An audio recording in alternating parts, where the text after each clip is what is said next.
Okay, this is the PAW S1. You got the manual, and now you got the PAW S1. You see, this is the PAW S1, very nice, huh?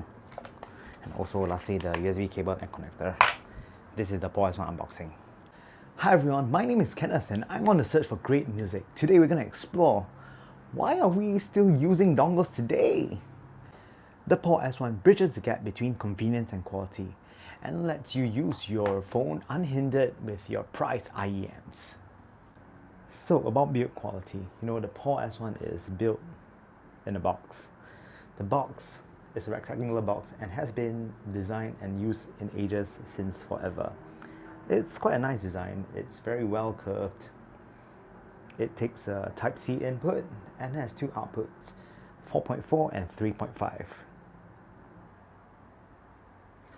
About power, 3.5 mm, 70 milliwatts at 32 ohms, 4.4 mm, 120 milliwatts at 32 ohms. Now, these might not seem a lot, but together with the very dark background, I think it's more than adequate for your IEMs for your mobile devices.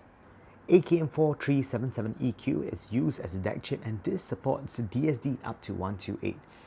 On the grapevine, MQA is coming soon as well. With this chipset, it achieves an incredible noise floor of negative 118 decibels. So, essentially if you use sensitive IEMs, there is no hiss with it at all. It's very suitable for in-ear monitors. I'm not going to talk much about ease of use, I'm just going to show you.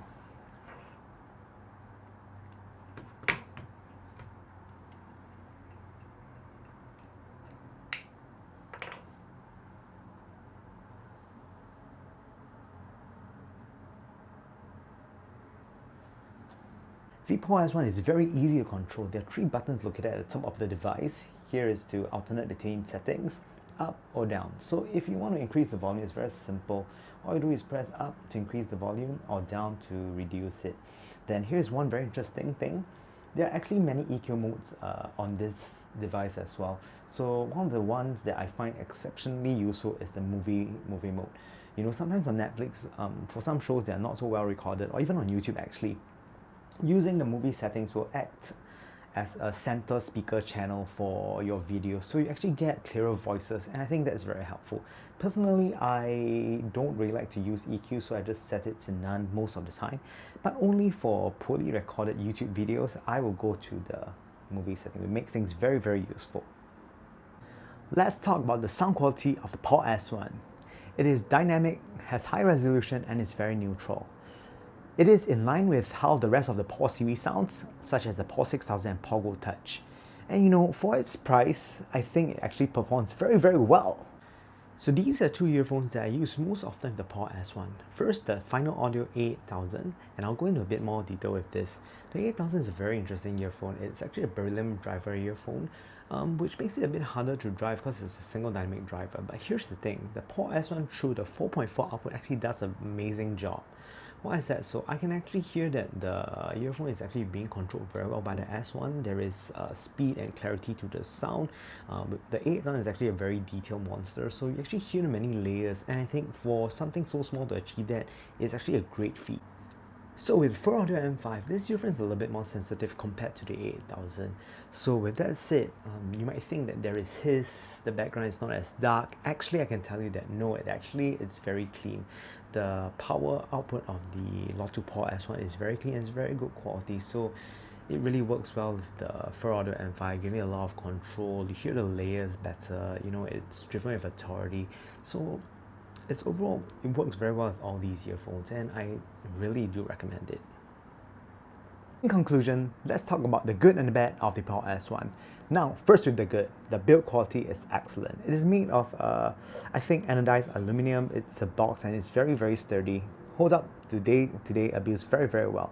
Secondly would be the sound quality. It's neutral, dynamic, and has high resolution. Works well in most earphones, doesn't color them too much, leaving them to its own true character. Next, it has a 4.4 Pentagon connector. It's being adopted, and I really like to see they opted for 4.4 instead of 2.5. And lastly, the EQ settings. The EQ settings on the PAW S1 is really fantastic. There are many options to tweak it to whatever your taste. Personally, I set it to none, but when I watch movies on YouTube where the quality of the audio is less than adequate, I set it to the movie mode where it actually adds more mids so that I can hear what the people are talking. And I think these features make the PAW S1 fantastic. And about the bat. So one thing that I don't find particularly great about the PAW S1 is that because it's a dongle, ironically, the Type-C or lightning cable that connects to your device over time can wear out. And lastly, I think it's part of the process whereby because it's a dongle, it draws energy from your device, thereby lowering the battery life a teeny bit. Other than that, this is a great device. I really enjoyed it and I think you should too. Please subscribe and we'll have more videos coming out very soon.